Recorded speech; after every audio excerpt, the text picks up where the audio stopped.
নমস্কাৰ, এই মুহূৰ্তত আহি পৰিছে ৰাতিপুৱাৰ কেইবাটাও বিগ ব্ৰেকিং নিউজ। আজি হৈছে ৭ ডিচেম্বৰ। চলি আছে বৃহৎ চাৰ্ভে, সকলোৱে কেঁচাগড় হ'ব পকীগড়। যদি আপুনি চৰকাৰী গড়ৰ বাবে জিঅ' কৰিছে, আপোনাৰ বাবে অত্যন্ত ভাল খবৰ আহি পৰিছে। PM কিষাণৰ প্ৰতিজন হিতাধিকাৰীৰ বেংক একাউণ্টত নতুন বছৰতে লাভ কৰিব ২০০০ টকাৰ পৰিৱৰ্তে ৪০০০ টকা। কেন্দ্ৰ চৰকাৰৰ ফালৰ পৰা জাৰি কৰিছে জাননী।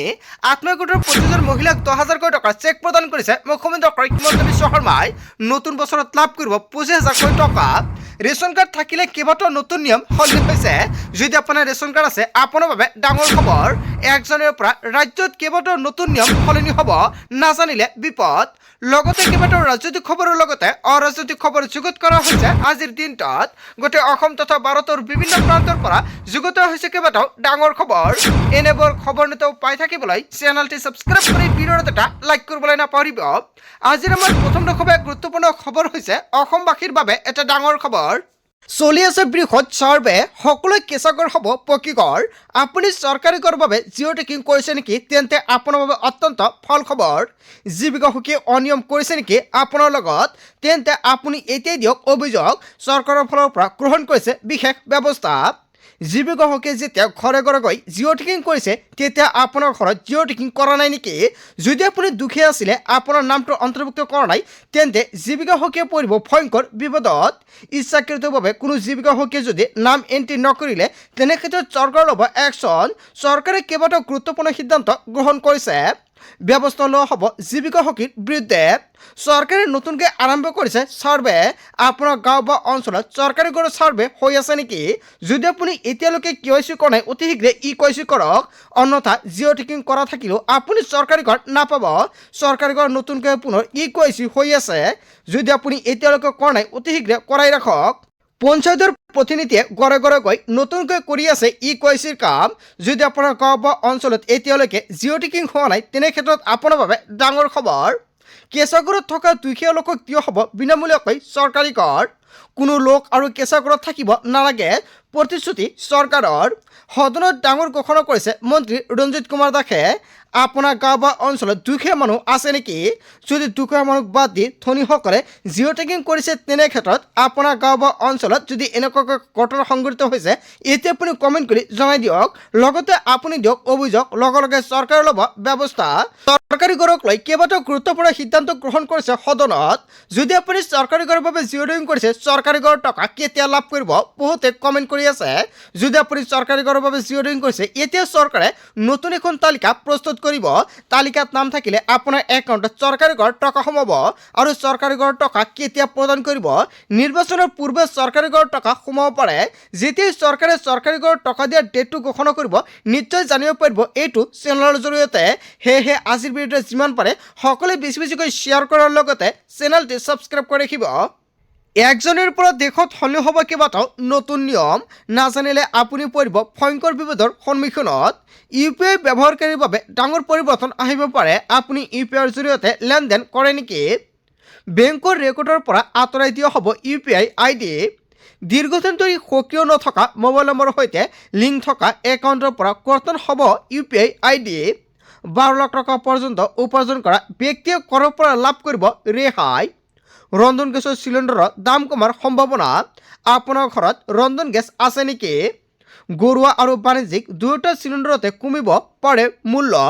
প্ৰতিটো মাহতে যিহেতু ৰন্ধন গেছৰ মূল্যৰ সাল সলনি হয়, সেয়েহে নতুন বছৰতে বৃহৎ পৰিৱৰ্তন আহিব পাৰে। বেংক একাউণ্টত প্ৰতিগৰাকী গ্ৰাহকে ৰাখিব লাগিব ন্যূনতম বেলেঞ্চ। যদি আপোনাৰ বেংক একাউণ্ট আছে, আপোনাৰ বাবে কেইবাটাও নতুন নিয়ম সলনি হ'ব পাৰে। ন্যূনতম বেলেঞ্চ নাথাকিলে গ্ৰাহকসকলে ভৰিব লাগিব জৰিমনা। যদি আপোনাৰ একাউণ্ট আছে, ন্যূনতম বেলেঞ্চ ৰাখিব লাগিব। ক্ৰেডিট কাৰ্ড ব্যৱহাৰকাৰীৰ বাবে সলনি হ'ব বহুকেইটা নতুন নিয়ম। আপুনি ক্ৰেডিট কাৰ্ড ব্যৱহাৰ কৰে নেকি? তেনে ক্ষেত্ৰত কেইবাটাও নতুন নিয়ম সলনি হ'ব পাৰে। ক্ৰেডিট কাৰ্ডত উপলব্ধ হোৱা অফাৰ ৫ গুণলৈ হেৰাই পোৱাৰ সম্ভাৱনা। যদি আপোনাৰ ক্ৰেডিট কাৰ্ড আছে আৰু কি কি নতুন নিয়ম সলনি হ'ব, নিশ্চয় ১ জানুৱাৰীত সম্পূৰ্ণকৈ জানিব পাৰিব। তাৰপিছত অসমবাসী ৰাজুক চমৰ পৰৱৰ্তী খুবেই গুৰুত্বপূৰ্ণ খবৰ, লগতে ডাঙৰ খবৰ। অব্যাহত আছে লাখপতি বাইদেউৰ ধন লাভ কৰা প্ৰক্ৰিয়া। ফোন অন কৰি থওক, আপুনি যিকোনো মুহূৰ্তত কল কৰিব চৰকাৰে। তালিকাত চাই লওক কোন জিলাত কিমান মহিলাই ধন পাব। প্ৰতিখন জিলাৰে নিৰ্বাচিত মহিলাৰ নামৰ তালিকা প্ৰকাশ কৰিছে চৰকাৰে। জিলাই জিলাই খবৰ জৰিয়তে 10,000 কোটি টকা প্ৰদান কৰি আছে মুখ্যমন্ত্ৰী ডক্টৰ হিমন্ত বিশ্ব শৰ্মাই। আপোনাৰ জিলাত এতিয়ালৈকে পুৰা 10,000 টকাৰ চেক পোৱা নাই নেকি? যদি এতিয়ালৈকে চেক পোৱা নাই কমেণ্ট কৰি জনাই দিয়ক আপোনাৰ কোনটো জিলা। প্ৰতিগৰাকী বাছনিভুক্ত হোৱা মহিলাই লাভ কৰিব 10,000 কোটি টকাৰ চেক। পৰৱৰ্তী পৰ্যায়ত লাভ কৰিব 25,000 টকা আৰু 50,000 কোটি টকা। আৰু দ্বিতীয় কিস্তি 2026 চৰকাৰে 25,000 কোটি টকা প্ৰদান কৰিব। আপোনাৰ সমষ্টিত যদি আপুনি এতিয়ালৈকে 10,000 টকাৰ চেক পোৱা নাই কমেণ্ট কৰি জনাই দিয়ক। 3টা কিস্তিত লাখপতি বাইদেউৰ ধন প্ৰদানৰ ব্যৱস্থা কৰিছে চৰকাৰে। তেতিয়াহে পৰৱৰ্তী কিস্তি 25,000 টকা লাভ কৰিব। শেষৰ কিস্তিত চৰকাৰে প্ৰদান কৰিব 50,000 কোটি টকা। গছপুলি ৰোৱাৰ পিছত বহুতো মহিলাই নাপাব লাখপতি বাইদেউৰ ধনৰাশি। 3টা সন্তান বা তাতকৈ অধিক সন্তান থকা মহিলাই নাপাব লাখপতি বাইদেউ আঁচনিৰ সুবিধা। লাখপতি বাইদেউৰ ধন বিতৰণক লৈ মুখ্যমন্ত্ৰী ডক্টৰ হিমন্ত বিশ্ব শৰ্মাই বৃহৎ ঘোষণা কৰিছে। পুনৰ 2026ত 25,000 টকা ল'বলৈ সাজু হওক মহিলাসকলে।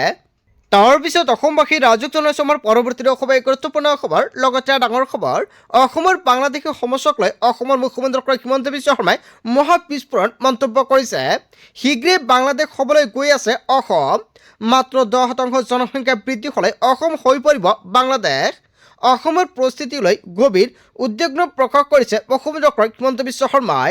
মুঠ জনসংখ্যা 40% হৈ বাংলাদেশীৰে ভৰি আছে অসম। আৰু 10% বাঢ়িলে অসম নিজে নিজে বাংলাদেশত সোমাই যাব।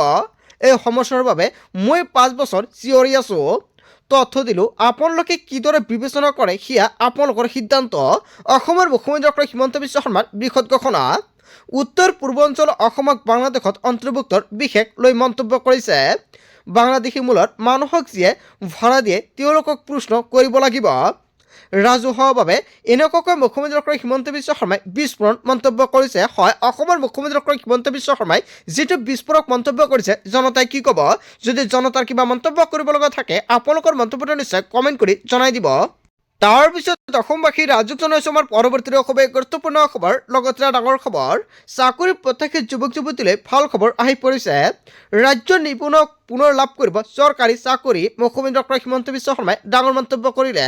ৰাজ্যৰ নিবনুৱালৈ পুনৰ লাখ লাখ চাকৰি। ৰাজ্য চৰকাৰে বিভিন্ন বিভাগত দিব নিযুক্তি। অতি শীঘ্ৰে নিযুক্তিৰ বাবে আৰম্ভ হ'ব সকলো প্ৰক্ৰিয়া। এইবাৰ 2 লাখ চাকৰি দিব চৰকাৰে। হয়, 2 লাখ চৰকাৰী চাকৰি প্ৰদান কৰিব বিজেপি চৰকাৰে। শেহতীয়াকৈ 1 লাখ চাকৰিৰ প্ৰতিশ্ৰুতি পূৰণ কৰিছিল বিজেপি চৰকাৰে। 2026ত 2 লাখ চাকৰিৰ প্ৰতিশ্ৰুতি বিজেপিৰ। চাকৰি প্ৰত্যাশী যুৱক যুৱতীলৈ ভাল খবৰ দিছে মুখ্যমন্ত্ৰী ডক্টৰ হিমন্ত বিশ্ব শৰ্মাই। তাৰপিছত অসমবাসী ৰাজুক জনাইছে আমাৰ পৰৱৰ্তী অসমৰ গুৰুত্বপূৰ্ণ খবৰ। লগতে ডাঙৰ খবৰ, অসমৰ পৰা হিমন্ত বিশ্ব শৰ্মাক বিদায় দিবই লাগিব। তেখেতে জুলুম কৰি আছে, আমাক অত্যাচাৰ কৰি আছে। উচ্ছেদৰ বিষয়ক লৈ আমাক হাৰাশাস্তি কৰি আছে হিমন্তই। মেয়ৰ প্ৰসংগক লৈও আমাক শান্তি দিয়া নাই। এতিয়া আমাৰ সময় আহি পৰিছে। আমি প্ৰতিশোধ লোৱাৰ বাবে সম্পূৰ্ণ সাজু। হিমন্ত বাগাও শীৰ্ষক খেলা হ'ব এইবাৰ অসমত। এনেকুৱা কেইবাটাও বৃহৎ মন্তব্য কৰিছে মৌলানা বদৰুদ্দিন আজমলে। পুনৰ মুখ্যমন্ত্ৰীক সমালোচনা মৌলানা বদৰুদ্দিন আজমলৰ। তাৰপিছত অসমবাসী ৰাজুক জনাইছে আমাৰ পৰৱৰ্তী অসমৰ গুৰুত্বপূৰ্ণ খবৰ। লগতে ডাঙৰ খবৰ, 31 ডিচেম্বৰৰ পূৰ্বে লিংক কৰক পেন কাৰ্ডৰ লগত আধাৰ কাৰ্ড। অন্যথা বঞ্চিত হ'ব পাৰে চৰকাৰী আঁচনিৰ পৰা। পেন আধাৰ লিংক নকৰিলে নোসোমাব পাৰে দৰমহাও। বেংক একাউণ্ট খোলা KYC আপডেট কৰি লওক। যদি আপোনাৰ বেংক একাউণ্ট খোলা আছে আৰু আপুনি KYC আপডেট কৰা নাই তেনে ক্ষেত্ৰত KYC আপডেটতো হ'ব পাৰে সমস্যা। ভৰিব লাগিব 1,000 টকাৰ জৰিমনা। অন্তিম সময়সীমা হৈছে 31 ডিচেম্বৰ।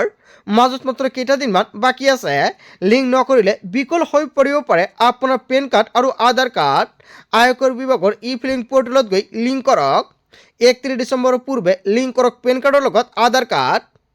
তাৰপিছত অসমবাসী ৰাজুক জনাইছে আমাৰ পৰৱৰ্তী অসমৰ গুৰুত্বপূৰ্ণ খবৰ। লগতে ডাঙৰ খবৰ, জনজাতিকৰণৰ মৰ্যাদা নিদিলে ৰাজ্যত হ'ব ভয়ংকৰ পৰিস্থিতি। জনজাতিকৰণ নকৰিলে গাদীৰ পৰা উফৰাই দিয়া হ'ব বিজেপিক। জনজাতিকৰণৰ দাবীত চৰকাৰৰ হুংকাৰ আক্ৰাচুৱে ঘোষণা কৰিলে আন্দোলনৰ কাৰ্যসূচী।